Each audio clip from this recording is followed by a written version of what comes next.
Em primeiro lugar, eu queria lhe congratular então com o vereador Sávio por essa iniciativa com a Câmara Municipal de Viçosa, por abrir esse espaço para tratar da campanha da Fraternidade 2018. Não é a primeira vez, pelo que soube, é a primeira vez depois que eu estou em Viçosa, mas parece que já por 2 vezes já ocorreu uma abertura da campanha da Fraternidade também aqui na Câmara Municipal. E eu acho que quando a Câmara Municipal faz isso, ela está justamente experimentando, vivenciando a sua vocação de casa do povo. Eu partilho do que disse o padre José Afonso: aqui não há ninguém estranho. Quando o pastor John estava aqui despedindo de mim, eu tinha cochichado, se ele não tinha falado ainda, eu falei exatamente isso: olha, não tem ninguém estranho aqui não, viu? Ana Flávia, ninguém está aqui estranho, a casa do povo. E depois a campanha da Fraternidade é justamente uma forma muito concreta de vivenciar em termos sociais, comunitários, a fé cristã. A campanha da Fraternidade, como foi lembrado logo no início, ela vem acoplada com o tempo litúrgico da Quaresma e a preparação da celebração do mistério central da fé cristã, que é o mistério pascal. Nós encontramos em Jesus Cristo a chave de leitura do ser humano. O ser humano tem grandes interrogações: de onde viemos, para onde vamos, qual o sentido da vida, por que o mal.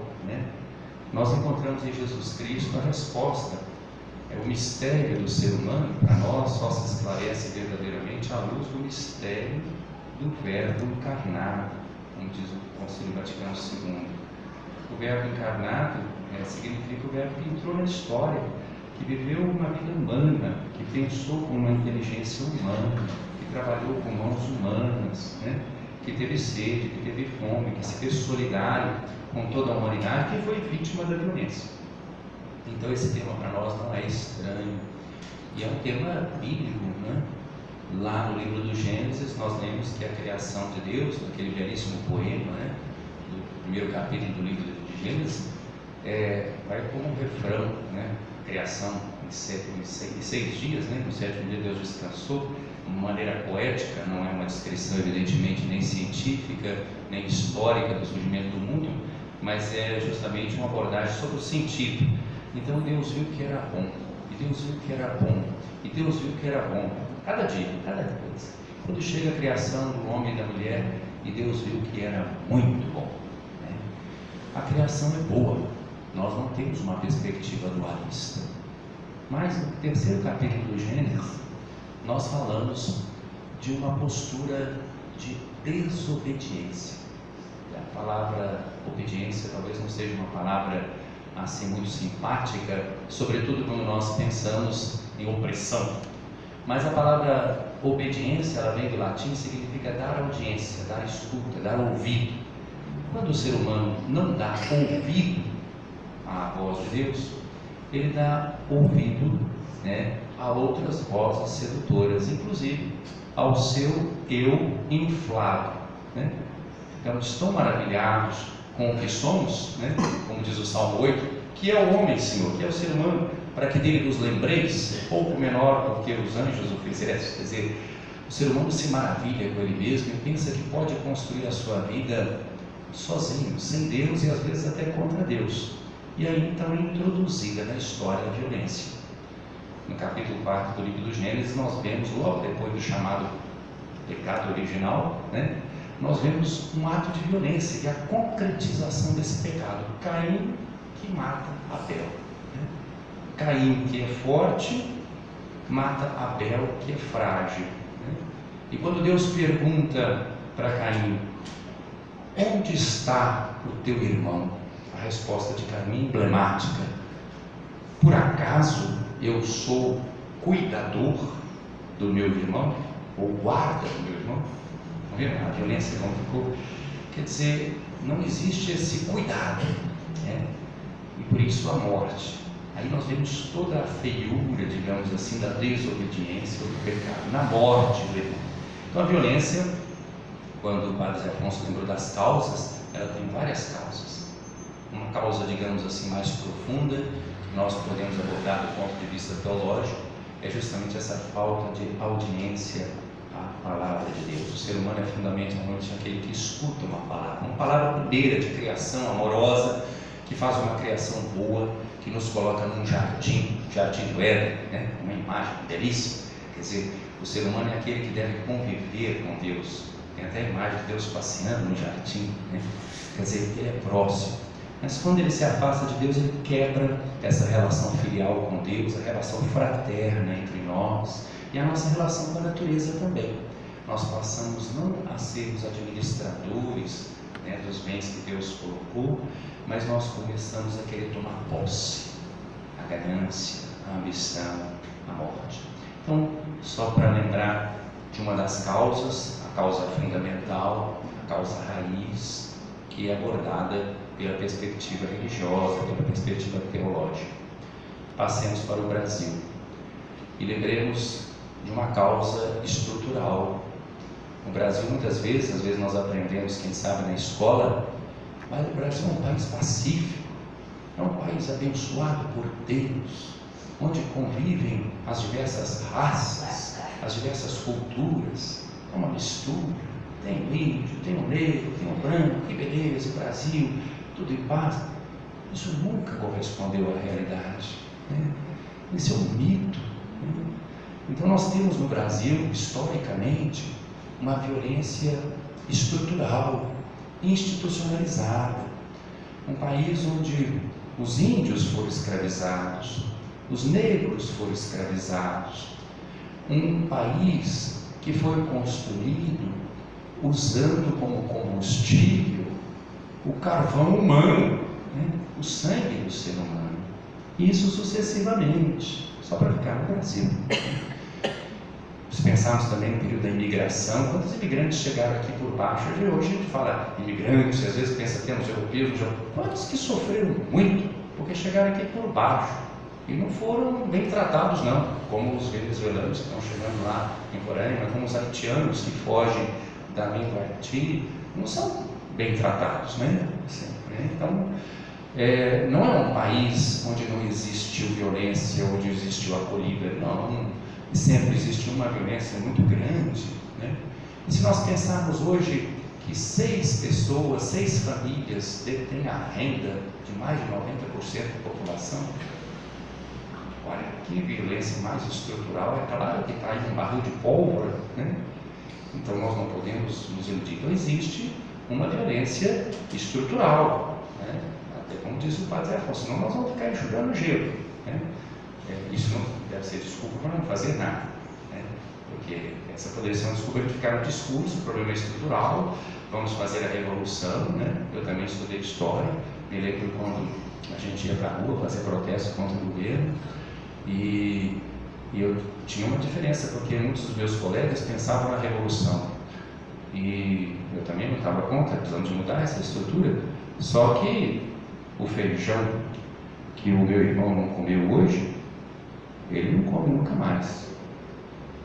E a resposta para essas questões, muitos revolucionários não têm, porque mesmo quando sonham com uma sociedade futura, sem classes, harmônica, fraterna, que no fundo é uma inspiração bíblica, mas e quem não tem uma perspectiva de transcendência? Mas e esses que tombam na história? Esses não têm esperança, né? Porque só aqueles que virão depois, esses estão perdidos para sempre. Uma visão puramente materialista não contempla aqueles que tombaram na história, né? Não é a nossa visão, evidentemente.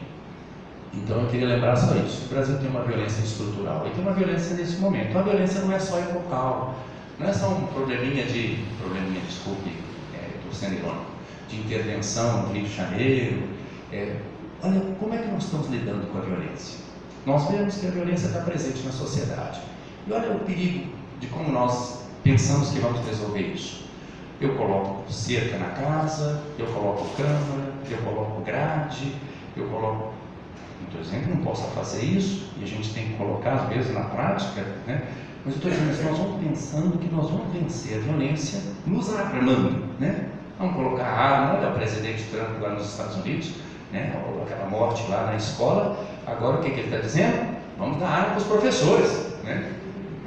Quer dizer, esse tipo de mentalidade. E aqui também tem o Estatuto do Desarmamento, né? Foi votado no Brasil. As estatísticas mostram que logo depois houve uma diminuição da violência, né? Mas depois começa a ser modificado o lado, então está correndo no Congresso, né? Vamos colocar mais arma, tem interesse da indústria bélica e de outros grupos, né? Então às vezes nós podemos pensar que nós vamos lidar com a violência nos armando, nos protegendo. Isso não é a postura da campanha da fraternidade, porque essa não é a postura do Evangelho. Nós não acreditamos que você vence a violência com a violência. O que há de mais revolucionário é vencer a violência com o amor. Alguém pode pensar que nós somos ingênuos, né? Mas essa é a postura do cristianismo também. Quando o cristianismo começou, quando Jesus morre na cruz, todo mundo pensava, morreu um ingênuo, né? Morreu sozinho, abandonado, né? E escolheu os 12 apóstolos, todos fugiram, né? Um só ficou lá de pé, um traiu, né? Hoje nós estamos no mundo inteiro, né? Nós somos 12 bilhões de pessoas espalhadas no mundo, né? E começou de um jeito tão pequeno, né? Não estou dizendo que são 12 bilhões exemplares, se fosse um seria outro, né? Evidentemente. Mas se fosse 2 bilhões realmente verdadeiros discípulos missionários de Jesus Cristo, aí realmente nós teríamos uma outra situação. Mas então a campanha da fraternidade quer chamar a atenção, em primeiro lugar, da comunidade cristã, para que a gente viva a nossa fé, assuma o compromisso social da nossa fé, né? A encarnação do Verbo de Deus foi na história. Nós também vamos ser discípulos na história. Nós não esperamos só um reino de Deus que vai ser depois da morte. O reino de Deus começa aqui e agora, na história, né? Na história, no mundo. E isso tudo que nós estamos fazendo, na promoção da justiça, da fraternidade, do bem, da caridade, é matéria do reino de Deus, que começa aqui e será pleno na casa do Pai. Mas enquanto nós estamos na história, nós temos que trabalhar para superar a violência. E o nosso caminho é justamente o caminho da fraternidade. Há uma violência que nos choca mais, que é a violência direta. Quando a gente considera um dado claro, né, um texto da campanha da fraternidade, dados do IPEA, Instituto de Política Econômica Aplicada, né? O Brasil não tem 3% da população mundial, mas nós somos responsáveis por cerca de 13% das mortes violentas no mundo. Olha a desproporção, é uma guerra, né? Nós chegamos a 3% da população, mas somos responsáveis por 13% das mortes violentas no mundo, né? Nós, no mapa da violência, nós temos no ano de 2016 59 mil mortes por arma de fogo. 123 são mortos por dia por arma de fogo, só por arma de fogo, né? Nós estamos aqui nessa sessão, em 1 hora no Brasil são 5 mortes por arma de fogo, né? Estou falando sem falar as outras armas, sem falar a violência do trânsito, sem falar outras violências. Então nós estamos tratando de algo muito concreto que nós não podemos fingir que não exista. E há para nós, especialmente aqui em Viçosa, esta violência tão visível, tão forte, que é a violência provocada pelo narcotráfico. Nesse mesmo espaço em que nós estamos, em 2015, houve uma audiência pública promovida pela Assembleia Legislativa de Minas Gerais e sobre a segurança, né? Mas naquela audiência, até certo ponto, ninguém tocava no problema da droga. Era só ver se ter mais policiamento, não estou dizendo que não tivesse que tomar esse tipo de providência, era só o aparato policial, mas não se tocava no problema da droga. Então nós temos que pensar nas causas. É óbvio que olham para a cidade, uma cidade que tem a população estudantil que tem um mercado consumidor de droga. É claro que eles fazem os cálculos. Quanto que chega aqui por mês para esses estudantes? Quanto que vem de dinheiro? Olha que mercado compra, nós vendemos a droga, né? É claro que isso é calculado. E isso vai sustentando tanta gente, né? E sustenta políticos, né? Todo mundo sabe, aí de avião, de helicóptero, apreendido com droga, né? Isso tem interesse. O mercado do narcotráfico, ele alimenta bilhões no mundo inteiro e aqui no Brasil também. Então, as causas da violência, é claro que se essa violência está aqui em Viçosa, se alguém não estivesse se beneficiando dela, ela já teria acabado. Mas essa visível, essa mais visível, né? Então, sem ingenuidade, nós sabemos que, na medida que o ser humano se afasta do seu Criador e do projeto de amor, ele se torna sempre uma pessoa violenta. Mas, historicamente, tem várias causas da violência. Essa violência vai se consolidando e institucionalizando. Então, nós temos que combater no plano pessoal, no plano comunitário, no plano da sociedade. São vários planos e o nosso texto base trabalha com isso. Lembrando também que a violência é um sistema no Brasil, são várias formas de violência e tem várias vítimas da violência, portanto, vários remédios. A gente pode fazer muita coisa. Por exemplo, cadê o Conselho Municipal dos Jovens em Viçosa, né? Que podia estar discutindo essa questão da violência, auxiliando a Câmara, Poder Público, Poder Executivo, que espaços de um lazer sadio, que não fosse só aquelas festas de bebida liberada, que são porta para a entrada da tropa, né? E que são interesse, que não fosse simplesmente determinados carnavais também interesseiros, porque são porta de entrada também, né? Para vários vícios, né? Então nós temos que nos perguntar realmente sobre o que estamos fazendo, que tipo de lazer também o poder público promove, porque às vezes está incentivando um tipo de coisa que não ajuda nada. Nós precisamos de um lazer que não seja alienado, nós precisamos de investimento na educação. O Erasmo lembrou do problema da saúde. Olha, um dado simples, nós temos que proteger a criança, a vida nascente. Hoje é muito claro para nós, a partir de pesquisa, que os primeiros 1000 dias do ser humano são fundamentais, desde a gestação, de 9 meses, mais os 2 primeiros anos de vida de uma criança, são fundamentais. Muitas doenças que nós temos hoje, que nós pensávamos que vinham só depois, por exemplo, diabetes, hipertensão, depressão, muitas vezes estão localizadas nesses primeiros 1000 dias. Esses primeiros 1000 dias, né? Vai desenvolver depois, claro, com outros fatores também, mas esses primeiros 1000 dias são fundamentais. Carinho, amor, alimentação, proteção. Quer dizer, uma pastoral como da criança é fundamental. Uma pastoral familiar que vai ajudar também essas crianças a serem acolhidas com amor é fundamental. São revolucionárias, têm que ser ajudadas, têm que ir para frente. Iniciativas, Casa das Mulheres aí, importante, a nossa casa de acolhida também, Dom Luciano, que acolhe mulheres, existe em Viçosa, pouca gente sabe, para recuperação, né? Situação de droga, de bebida, mantida com a ajuda das 4 paróquias de Viçosa, né? Poucos lugares tem casa de recuperação de mulheres, é mais comum tem de homens, tem alguns institutos. Aqui em Viçosa tem uma de mulheres. A POV, que trabalha lá em Nova Viçosa com as crianças, né? Carentes, um trabalho bonito, quanta coisa que existe por aí e muitas outras, né?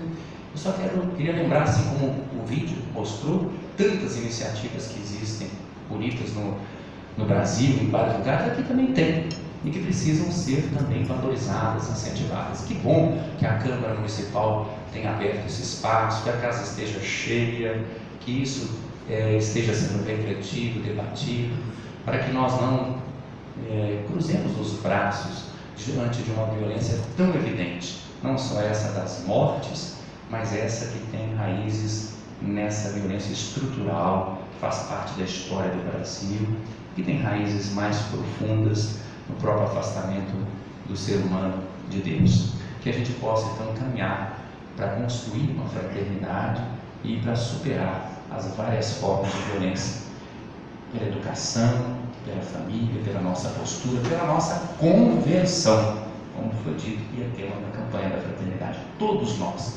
precisamos de mudança de mentalidade, para acolher o outro, para acolher o diferente, para dialogar, né? Isso tudo é maneira de quebrar essa cultura da violência, a cultura da violência na informação, né? Outro dia aí a Rede Globo fazendo essa campanha, o país que queremos, entrevista um, entrevista outro, não sei o quê. Eu fiquei pensando, será que eles teriam coragem se alguém falasse assim, eu quero um país sem o monopólio da comunicação, né, por determinados grupos, ou pela Rede Globo? Será que ia sair? Né? Porque é uma violência, porque tentam fazer um pensamento único, já dá o noticiário, dá as notícias, inclusive da violência, já com uma interpretação, de tal forma que você, não com uma coisa reflexiva, mas já com uma interpretação para formar um pensamento único. E aí você vai ficar pensando, nós estamos mesmo, nós temos que proteger, temos que fazer aquilo e tal, sempre naquela de nos armar, de nos defender, né? e a gente então não consegue enxergar o outro como alguém que deve ser amado, que deve ser acolhido. Nós temos que discutir, como estávamos discutindo outro dia também na nossa paróquia, e propõe também o texto da campanha da fraternidade, a justiça restaurativa, que é algo novo, né? Nós só temos justiça punitiva. Errou, cadeia, né? Vamos diminuir a idade penal, né? Então vamos encher mais a cadeia. Olha o presídio de Viçosa. Quem conhece sabe, está cheio de jovens, não tem nem mais espaço. Agora vai baixar a idade penal, vai colocar mais gente onde? Para aprender mais coisas, né? É uma escola às vezes do crime. Onde é que está a recuperação? Na nossa família, se alguém erra, você corrige? Claro, corrige, mas você promove também a reconciliação. Por que na sociedade não se promove a reconciliação?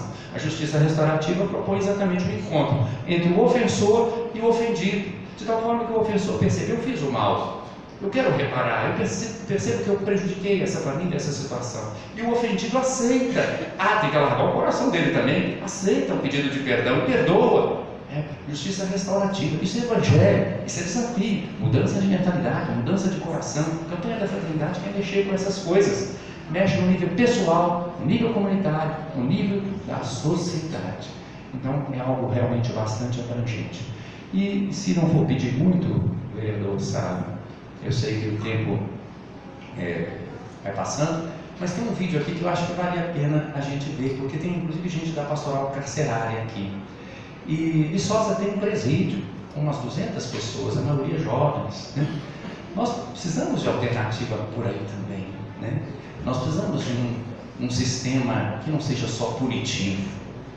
Talvez valesse a pena. O que a campanha da fraternidade está propondo em termos de trabalho também, de recuperação no nosso presídio? Já que tem esse vídeo, é o primeiro, é o número 1, né? Superação da violência no ambiente prisional. Talvez valesse a pena, e até como homenagem aqui a agentes da pastoral carcerária que estão aqui nesse auditório, e homenagem àqueles que não podem sair de lá também.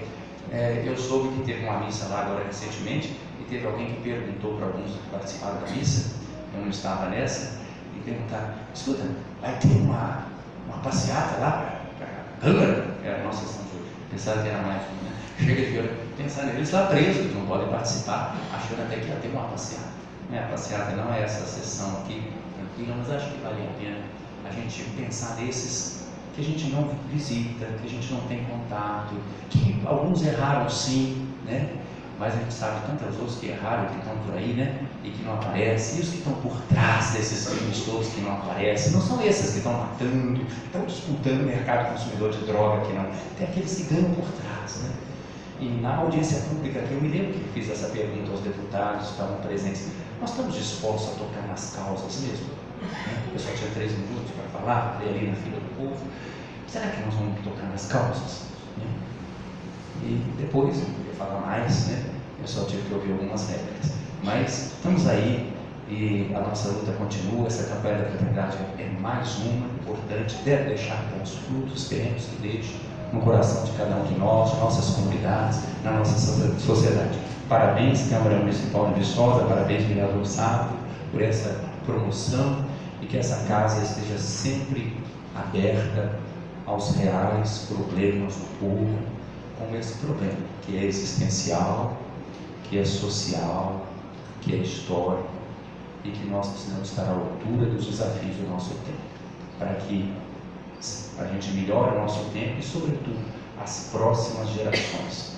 Vamos ter um carinho muito grande por quem está chegando, pelas crianças, né? Lembro até aqui, tranquilo, porque não, sem conotação, até de Brizola, né? Falava, as nossas crianças. Mas é porque é uma bandeira da igreja, então por isso que eu estou falando. Vamos pensar nessas pessoas que estão chegando também, que precisam. Isso é uma maneira de plantar uma cultura de paz, porque nós vamos passando, mas tem a turma que está chegando, né? Precisa ser acolhida com amor, né? Porque precisa ser bem tratada.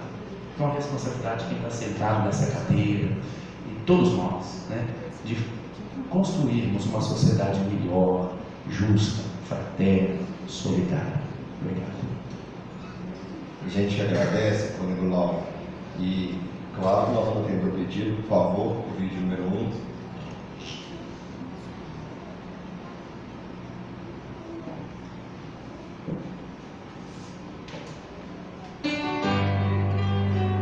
Così si costruisce la pace, dicendo no con i fatti all'odio e alla violenza e sì alla fraternità e alla riconciliazione, per rafforzare l'impegno comune di costruire un mondo pacifico e fraterno. Ho proposto di assumere la non violenza come stile per una politica di pace.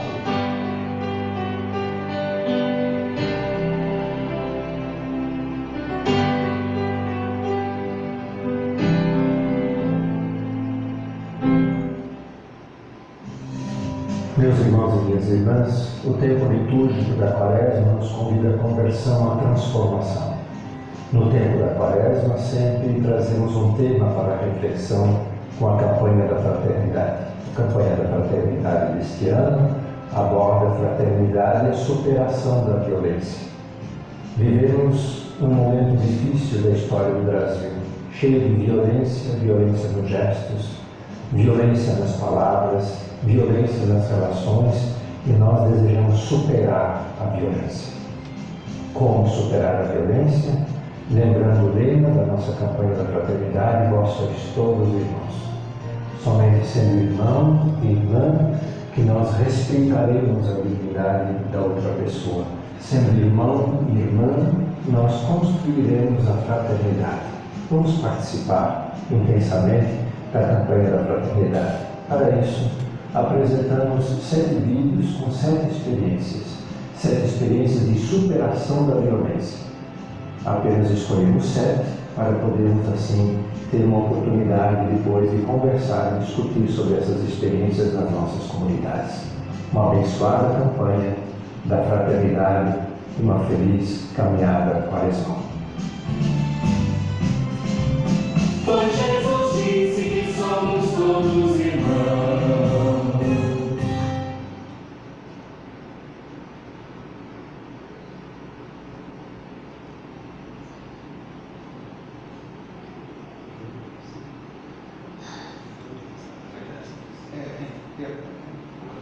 Aquele foi uma abertura, não é isso? Agora acho que esse é específico do ambiente prisional. A Pastoral Carcerária Nacional proporcionou uma formação bem aprofundada sobre os fundamentos da justiça restaurativa, a escola espelho, perdão e reconciliação, e uma maneira diferente de enfrentar o conflito, para que as relações que foram quebradas possam se reconstruir e permitir à pessoa que sofreu violência ou que praticou violência e recompor a sua vida, as suas relações. A gente acredita que a pessoa humana não perde a essência profunda do seu ser. Então é lá que nós vamos tentar de trabalhar, recuperando esta imagem. E este caminho vai ser percorrido dizendo não à violência. A violência deve ser tirada da nossa vida, tirada. Deve ser transformada em uma cultura de paz. Esse espera veio para me mudar a minha vida, não só para mim, mas para os meus familiares, que achavam que eu não tinha mais jeito. E a minha parceira mesmo sente essa mudança em mim, né? Minhas companheiras disseram. Diz, mulher já estão mudadas, eu disse, eu espero. O espero que está me ensinando a mudar. Meu sonho é sair daqui, não voltar nunca mais para o mundo do crime, nunca mais. Cuidar dos meus 5 filhos que eu tenho lá fora, os netos. E da minha mãezinha que já está terminando. Conhecer a irmã Gabriela foi um caminho de libertação, foi um caminho de amizade, foi um caminho de entendimento, no sentido da gente, dela ter me agregado valores. E aí comecei o processo de me perdoar, de conversar com a minha família de uma forma mais tranquila, pedir a eles perdão por tudo que tinha acontecido. Comecei a entender que realmente isso aqui é um momento de teste, é um momento de cura, né? Porque precisamos, porque quando nós fazemos alguma coisa errada A gente precisa cair nesse arrependimento, no entendimento, ser curada. Eu pude entender que seria melhor para mim. Nenhuma criança nasce bandida, criminosa. Nenhuma criança nasce com ódio no coração. É o tempo, é o espaço que a pessoa é criada, com quem ela convive, que vai se transformando numa ladrão de rua, no dependente químico ou no criminoso. Ali, onde o Estado se mostra totalmente ausente nas políticas e nas leis de cuidar da pessoa e de prevenção, ele é altamente presente e rápido na punição e no encarceramento. É de lá, desses locais onde o Estado mais faltou, que ele busca as pessoas para o presídio.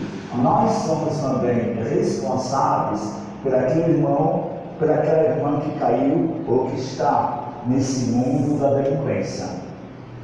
Por isso que os presídios são construídos com um muro bem alto, para esconder de nós o peso da nossa própria consciência, onde nós falhamos. Nós só corrigimos alguém quando buscamos restaurar, recuperar a pessoa. Com punição e castigo, só temos sempre como resultado mais violência. Então a pastoral será que tem esse compromisso de ser a presença de Cristo no cárcere, junto aos irmãos e irmãs que caíram, busca também resgatar a pessoa na sua totalidade. Somos todos filhos e filhas do mesmo Pai. Quem está lá é um irmão nosso que caiu, como nós também caímos.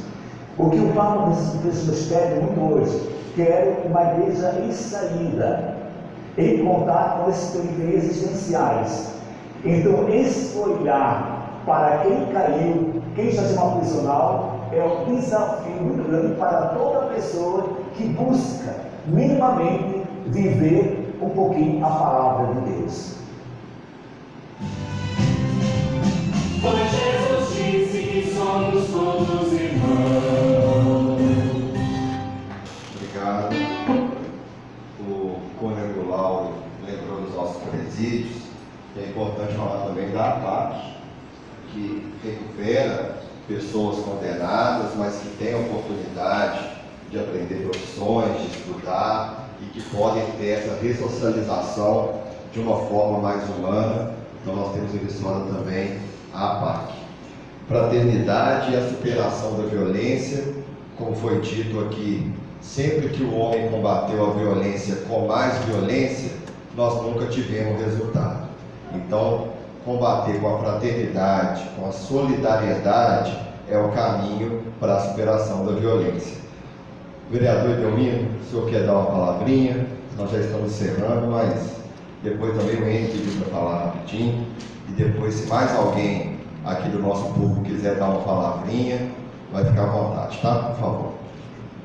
Obrigado, vereador Sávio. Quero cumprimentar o Cônego Lauro, e assim estendo o cumprimento a todos os presentes. Primeiro, gostaria de falar que eu não sou muito de colocar as palavras quando eu me atraso para algum evento, mas foi justificado, né, inicialmente eu estava com a agenda já anterior à marcação desse encontro nosso aqui, né, então realmente não tinha como desmarcar, eu dividi o tempo, porque eu realmente gostaria muito de participar desse momento aqui. Primeiro, quer dizer que a gente está vivendo nessa Câmara hoje um momento abençoado. É um momento abençoado, nós estamos, né, falando a respeito da campanha da fraternidade, né, fraternidade e superação da violência, e aí de repente, né, alguém pode até questionar, mas por que é um momento abençoado se a gente está tratando, né, da palavra, do termo violência? Eu acho que a gente só supera um problema quando a gente debate esse problema, quando a gente tem coragem de falar a respeito dele, de levantar as causas, pois é só levantando as causas e discutindo o problema que a gente encontra realmente o caminho, né, para a solução. Claro, é até utopia minha pensar que nós vamos resolver todos os problemas de violência, mas eu tenho certeza absoluta que quando a gente discute, a gente cria os nossos conceitos e a gente consegue ter argumento ter força, ter ação, ter disposição para tentar buscar amenizar, né, os problemas das relações de conflito, né, que acaba realmente ferindo, né, o coração de tantas famílias. Eu gostaria muito de colocar aqui rapidamente um pouco do contexto, né, que nós estamos vivendo hoje no nosso país, porque eu vejo que toda a cadeia de violência, ela inicialmente ela é desencadeada exatamente sobre a exploração do ser humano. Eu acho com certeza absoluta que quando um povo ele é oprimido, um povo é explorado, a partir daí gera-se realmente toda uma cadeia de violência. E aí a gente não pode fugir um pouco do contexto da aprovação das reformas, né, que estão acontecendo no nosso país, porque essas reformas elas agridem e formalizam uma exploração, uma violência muito grande contra o nosso povo trabalhador.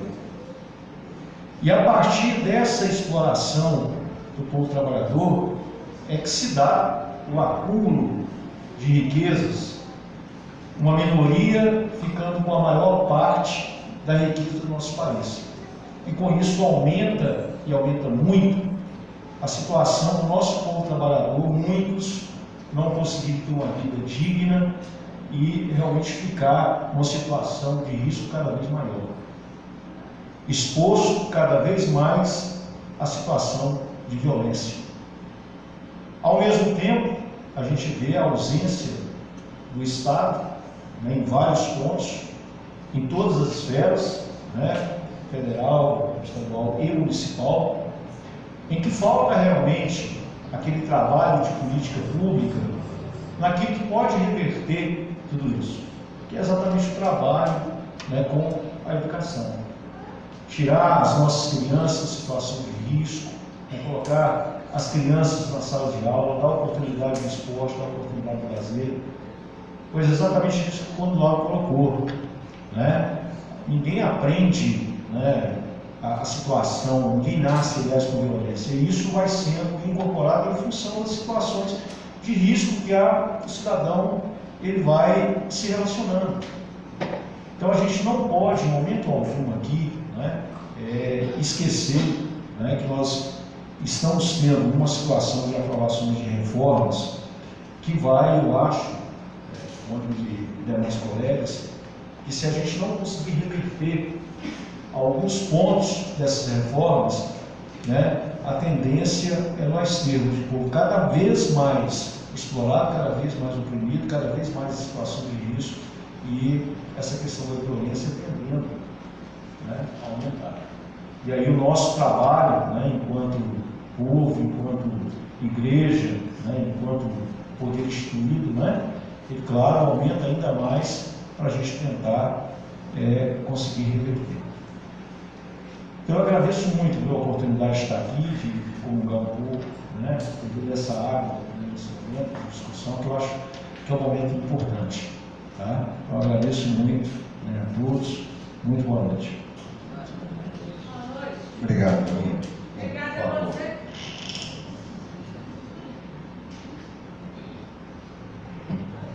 Boa noite a todos. Boa noite. Eu não poderia falar, gente, que eu participei em 2016 de uma palestra por tenente, várias autoridades da cidade, e a gente fica muito feliz que tem muitas entidades que estão lutando pela vida. Apesar do povo estar com medo, eu acho que o cristão não pode ter medo. Porque ele falou assim, não tem como eles prevenir da pessoa chegar até a cadeia ou na droga, é difícil, isso depende de nós. Então nós temos todo esse apoio da igreja, eu creio da Câmara, e da grande parte da sociedade. Então eu acho que o cristão não pode ter medo, e nós temos que lutar, fazer um pouco pela nossa sociedade, que nós não vivemos para nós vivemos para ter uma sociedade melhor. Então, lá o tenente falou assim, eu não quero prender ninguém que está usando droga, que comete crime, a gente não quer prender, às vezes é obrigado a prender. Mas nós precisamos de mais da participação da população, das igrejas, de todas as entidades, inclusive tinha bastante lá, para poder prevenir. Se nós estamos vendo uma criança que está andando com pessoa suspeita, que já usa droga, não tem como a gente tirar ele ali, avisa o pai, o avô, alguém. Nós não podemos ter medo se vai acontecer isso ou aquilo.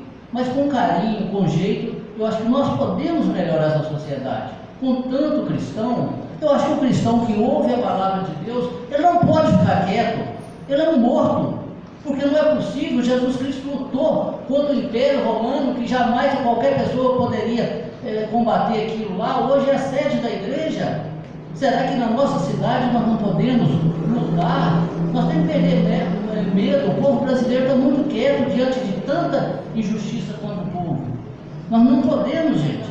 Eu sei que em Viçosa tem muita gente que pudesse não matava, porque vai mexer com o trabalhador, furtar dele algum direito dele. Nós estamos aí para brigar. E graças a Deus nós temos muito apoio da Câmara aqui. Então nós temos que lutar. Nós não podemos ficar quieto. Um cristão que fica quieto é covarde. Nós temos que, e tem limitação que nós podemos ajudar sem custo, sem despesa. Vamos denunciar essas injustiças, conversando com o pai, com a mãe. Quantos a gente tem salvado lá? Eles frisaram bastante ainda essas casas abandonadas, onde é o refúgio deles reunir à noite. Vão denunciar isso para demolir aquela casa, onde está cheio de mato para capinar, cercar. Então é coisa que é possível nós fazer para melhorar a sociedade. Então tem a fiscalização da prefeitura para nós denunciar, inclusive eles estão me devendo, vou cobrar, e já conversei com o Sábio e o vereador Idelmino, porque se eles não cumprirem, nós vamos publicar isso e pedir o apoio deles para nós denunciar que as casas que estão cheias de mato, os traficantes estão indo levando o menor para lá, ainda não foram feito nada. Então nós precisamos, gente, eu tenho essa obrigação de tantas pessoas que convivem na igreja, que nós estamos aí querendo o bem da nossa cidade, e é possível que nós façamos uma grande parte desse simples jeito de comunicar com as pessoas de estar vivendo. Então, e isso aí, a igreja é fundamental para nós. Eu vejo a história do sindicato, de várias coisas que o povo era escravizado, a igreja, papas, muitos padres, tudo nessa luta para o povo ter uma vida melhor. E eu acho que a violência nós temos que combatê-la com amor, com guerra, com violência, não vai adiantar nada. Nós podemos ter experiência, desde que eu entendo por gente, você vê lá no Iraque, aquelas regiões lá, toda a vida viveu em guerra. No Rio de Janeiro, com violência, não vai combater aquela violência. Aqui na cidade, nós com violência não vamos combater violência. Sim, unir as entidades, ou polícia, outras coisas, para aquilo que a gente não consegue resolver, é uma denúncia anônima para que sem violência a gente melhorar a nossa cidade. Eu queria deixar esse recado, tá? Muito obrigado. A gente agradece, hein? Mais alguém da plateia quer deixar sua palavra de contribuição para essa noite? Eu vou deixar porque eu gostei demais. Gostou? A gente que agradece. Então a gente vai chegando ao final e só para agradecer mesmo a presença de vocês aqui. Com toda certeza, senhores e senhoras trabalharam o dia inteiro e ainda tiveram disposição para ficar até 8h30 da noite. Por quê? Porque todo mundo aqui é um mensageiro, é um emissário da paz. Esse movimento de amor é o que vai combater essa violência. A verdadeira fraternidade é o que os senhores e as senhoras estão fazendo aqui hoje, da gente unir forças, da gente sair da nossa paróquia, da nossa casa, do nosso bairro, encontrar com o irmão, com o companheiro e falar que juntos nós somos mais fortes. A gente sabe que a violência, ela está espalhada, ela está em todos os lugares, mas ela é mais forte para os negros, como foi dito aqui, para os pobres, para os jovens. Essa violência é localizada e nós somos o escudo dessa violência. Eu quero deixar um alerta, se é que eu posso, e eu fico muito constrangido às vezes de dar conselho, porque pelo que eu estou vendo aqui, eu sou um dos mais jovens. Então eu tenho muito mais o que aprender do que falar. Mas a gente combater e sempre desconfiar de quem tem discurso fácil contra a violência. de quem fala que bandido bom é bandido morto, que é só armar a população que as coisas se resolvem. Infelizmente tem gente que se diz cristão e defende porte de arma, defende pena de morte, fala que tem que tratar com maldade, com violência. Como o Cônego disse, e outros aqui já disseram, se existisse fórmula mágica, nós não estaríamos aqui hoje. Cada um estaria em outra atividade. Não é discurso fácil, não é palavras jogadas ao vento, é fruto sim de muito trabalho, de empenho, de dedicação, mas principalmente de união. E eu, particularmente, saio daqui essa noite muito mais fortalecido, vendo que a população de Viçosa, em especial aqui os cristãos, as paróquias da cidade, elas estão extremamente empenhadas em combater essa violência com a fraternidade. Então eu queria agradecer a presença do Padre Lucas, da Ana Flávia, agradecer ao Padre José Afonso, ao Erasmo, ao Cônego Lauro, em especial também ao Zé Oscar, que me ajudou, junto com o Cônego Lauro, a organizar esse momento. Em várias oportunidades, os senhores falaram, que bom que a Câmara Municipal está aberta para isso. Se depender da gente, ela estará aberta sempre, se a iniciativa, Cônego, não partir de nós. Os senhores nos perdoem, que partam também das paróquias. Eu deixo aqui os senhores completamente à vontade, demandem da gente o que os senhores quiserem, o que os senhores julgarem necessário, que aqui nós somos representantes do povo, passageiros, como bem disse o Erasmo, aqui ninguém é nada, nós estamos, mas nós queremos marcar essa passagem nossa com uma mensagem de fraternidade, uma mensagem de paz e uma mensagem de amor. Muito obrigado a todos e tenhamos uma boa noite.